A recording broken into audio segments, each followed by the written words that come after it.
La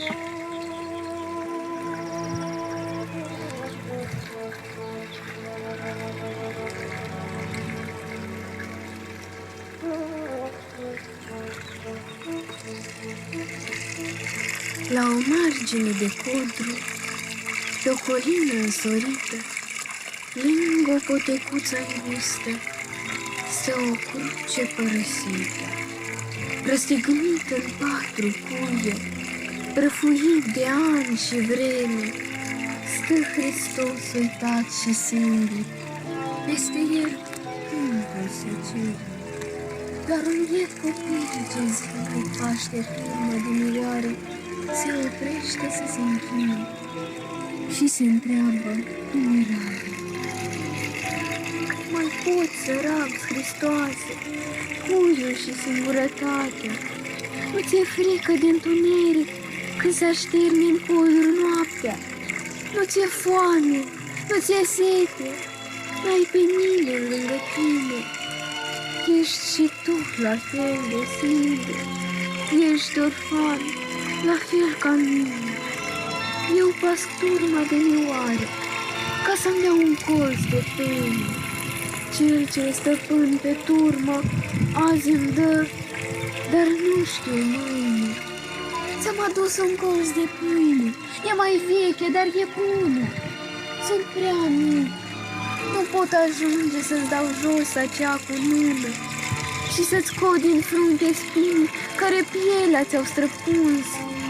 Cum să fac, că-s mic, Hristoase, și n-ajung așa de sus?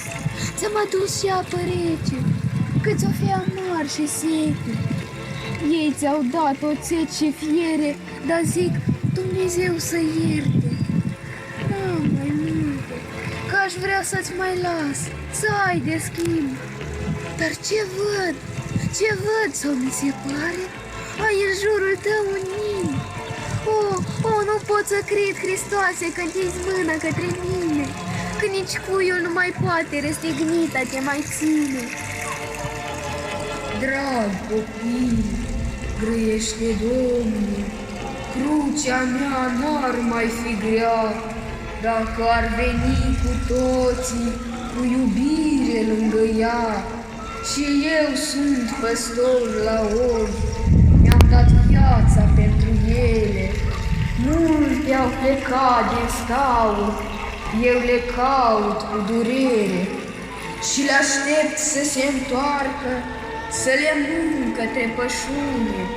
Cu iubirea mea cea sfântă, eu le strig ca să se adune.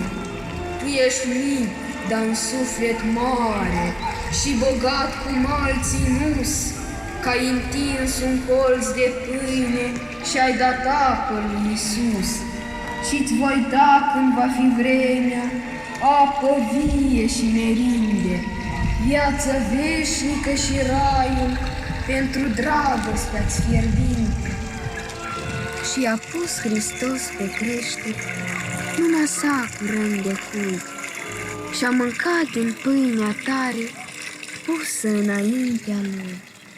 Binecuvântând orfanul și gustând din apa rece, s-a urcat din nou pe cruce pentru cei ce vor mai trece.